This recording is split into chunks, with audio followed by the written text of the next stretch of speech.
Salut les voyageurs!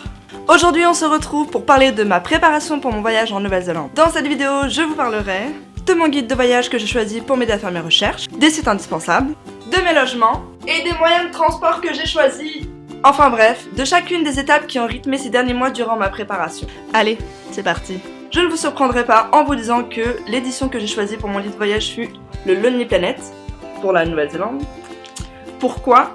Tout simplement parce que c'est une édition que j'adore, c'est celle que je prends à chaque fois pour m'aider à partir en voyage et que la description de chaque ville est juste incroyable et ça regroupe tout le style de voyage que les personnes peuvent choisir lorsqu'on part. Fait que ça, honnêtement, je le conseille, puis ça coûte pas trop cher. En euros, ça coûte 19,50 et en dollars, c'est 34,95. Mais honnêtement, ça vaut le prix, puis c'est la meilleure édition de livre de voyage pour moi qui existe et qui regroupe vraiment toutes mes envies. S'il y a bien un site incontournable pour votre préparation en Nouvelle-Zélande, c'est le DOC, le Department of Conservation.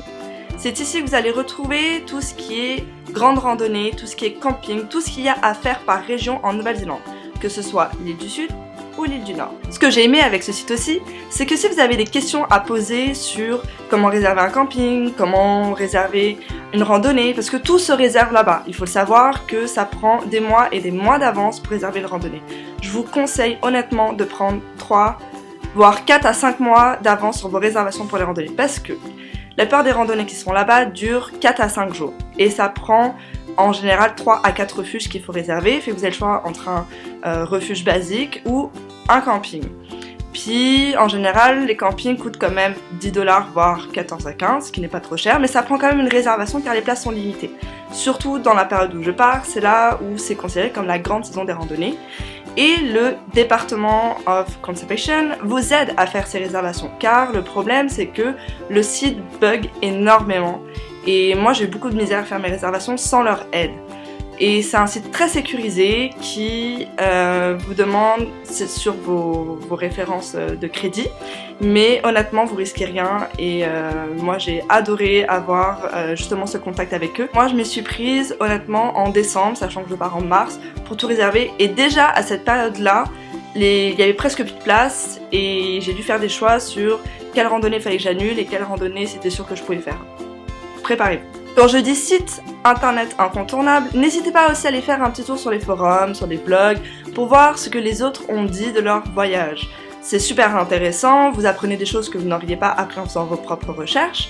Moi je fais partie de 4 groupes sur Facebook qui sont géniaux, où vous pouvez poser d'énormes questions. Vous avez le forum Nomade, vous avez les We Are Backpackers. Honnêtement, faites vos recherches, n'hésitez pas à poser des questions. Les voyageurs, ce qui est bien, c'est qu'on s'entraide, puis on se donne nos astuces. Donc sérieusement, n'hésitez pas à communiquer avec d'autres voyageurs qui sont déjà partis là-bas. Pour les logements, c'est simple, vous me connaissez, j'adore voyager avec Couchsurfing, fait que je n'y manquerai pas pour la Nouvelle-Zélande. C'est mon incontournable de voyage, j'adore rencontrer les autres, je suis une fille qui n'a pas du tout peur de l'étranger et de l'inconnu entre guillemets. Et donc je renouvelle mon expérience Couchsurfing, mais bien sûr que dans les grandes villes. Donc ce qui va être Auckland, Wellington, Hamilton et Queenstown. Faut vous y prendre à l'avance bien évidemment, parce que ça se fait pas comme ça. Vous pouvez créer votre voyage où les gens vont pouvoir venir vous écrire et vous proposer de vous héberger. Ou vous pouvez faire vos recherches et vous-même aller contacter les autres pour qu'on vous héberge. Donc ça honnêtement, je le conseille à chaque fois durant tous mes voyages. C'est le meilleur moyen pour rencontrer des personnes qui vivent là-bas, qui vont vous parler de leur culture, qui vont vous montrer des choses que vous n'auriez jamais vues tout seul. Donc Couchsurfing, c'est à faire. Ensuite, bien évidemment, Couchsurfing n'existe pas partout dans le pays, donc j'ai dû réserver des auberges. J'ai dû réserver à peu près 2-3 auberges et je suis passée par Hostelworld. Hostelworld, c'est un site qui répertorie toutes les auberges de jeunesse dans le monde. Et c'est là que vous allez trouver les meilleurs prix en règle générale. Donc n'hésitez pas à aller faire un tour et à réserver vos auberges là-dessus. Et pour les campings, parce que je vais énormément voyager en camping aussi, je suis passée par le Department of Conservation, ce que je vous disais quelques minutes avant. Et pareil, j'ai fait mes réservations avec ce site et j'ai également téléchargé une application qui s'appelle Campermate, qui va m'aider sur place à trouver les campings gratuits. Et ça, c'est génial. Fait que je vous conseille énormément de télécharger cette application. Parlons moyens de transport. Il faut savoir qu'au départ j'avais prévu de louer une voiture pour la totalité de mon voyage en Nouvelle-Zélande. Sauf que je me suis rendu compte que l'île du Nord était mieux desservie par les bus que l'île du Sud et que l'île du Sud nécessitait plus une voiture que l'île du Nord. Donc j'ai coupé la poire en deux et j'ai réservé une voiture pour l'île du Sud et j'ai pris un pass avec le site Intercity pour l'île du Nord. Le pass que j'ai choisi s'appelle le FlexiPass. Il m'a coûté à peu près 184 $ canadiens. Et il permet d'avoir un certain nombre de voyages et c'est fait selon le nombre d'heures que vous estimez que vous allez devoir faire avec votre pass. Moi j'ai décidé de prendre large parce que je me suis dit que j'étais toujours un peu dernière minute en voyage et que parfois ça me prenait l'envie de prendre un bus à la dernière minute, fait que j'ai pris ce pass qui regroupe, je pense, 50 heures de voyage, il me semble, si je me souviens bien. Donc c'est ça coûte pas trop cher, le site est vraiment très bien fait. Et vous pouvez vous y prendre vraiment à la dernière minute pour réserver votre bus. Fait que ça c'est génial. Par contre, Intercity ne dessert pas tout. Et mon deuxième choix fut Naked Bus, qui m'a permis de relier certaines villes, comme par exemple, je vais aller au lac Taupo, et du lac Taupo à ma prochaine randonnée qui est la Tongariro Crossing Trail. Il n'y avait pas de bus avec Intercity qui m'emmenait là-bas. Fait que j'ai dû réserver avec Naked Bus, qui m'a coûté à peu près 35 $, fait que rien de bien énorme, pour rejoindre les deux endroits. Donc faites bien attention, vérifiez bien votre parcours, si les bus vont bien d'un endroit à un autre, c'est vraiment important. Donc puis ça vous pouvez vous y prendre à la dernière minute parce qu'il y en a vraiment tout le temps, c'est pas booké. Je m'y suis prise en février, début février, je me suis prise pour réserver ces deux passes là, donc n'hésitez pas. Pour ce qui concerne la voiture, pour ceux qui ne savent pas, je suis un danger public en voiture. Non, je rigole. J'avais besoin d'une voiture assez économique et compacte pour faire des économies d'essence. Parce que vu combien ça coûte, je me suis dit qu'une petite compacte économique, ça devrait bien faire l'affaire. Après avoir fait des recherches pendant plusieurs semaines pour comparer les prix d'un site à un autre, j'ai finalement trouvé le site Rent New Zealand. C'est selon moi et selon les recherches que j'ai faites, le meilleur site pour louer une voiture compacte économique. Pour 18 jours, ça m'a coûté 864 $, avec une assurance comprise dedans et un GPS, parce qu'il va me falloir un GPS pour aller là-bas.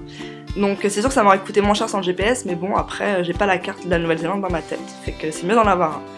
Donc je vous conseille vraiment de partir avec ces trois sites-là, donc Rent New Zealand, Intercity et Naked Bus. Pour moi, selon mes recherches, ça a été vraiment les meilleurs concernant les moyens de transport.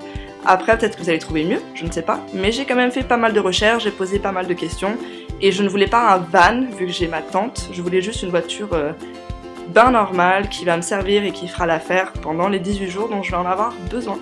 Là vous vous dites, ok c'est génial, mais il y a beaucoup trop d'informations, elle parle trop vite, il va falloir que je remette la vidéo, que je mette sur stop pour noter ce qu'elle dit, mais non! Non!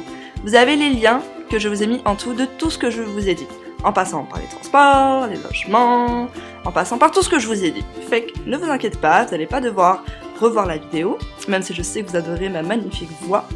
Vous allez juste avoir à cliquer sur la description en dessous de la vidéo et avoir les sites que je vous ai mis en lien. J'espère que cette vidéo vous aura plu et qu'elle saura aider tous ceux qui souhaitent partir découvrir la Terre du Milieu. Quant à nous, on se retrouve pour une prochaine vidéo où je vous parlerai de l'équipement que j'ai choisi pour partir en Nouvelle-Zélande. Si vous avez aimé cette vidéo, n'hésitez pas à liker, à partager, à vous abonner à ma chaîne YouTube, mais aussi à me rejoindre sur Facebook et sur Twitter. Je vous ai mis les petits liens en dessous là, regarde, là. Je vous dis à la prochaine et à bientôt les voyageurs!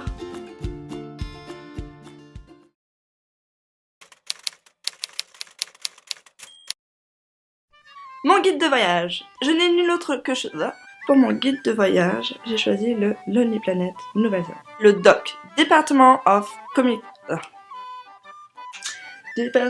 Communication, ça veut rien dire. Ok. Department of Conservation. Shit. Ok, c'est bon. Pour ce voyage, au départ, je voulais avoir une voiture au complet pour cette visite. Non. Ça veut rien dire ce que je dis. J'espère que cette vidéo... N'hésite pas à partager. Oh, je vais y arriver. Oh, j'en ai marre.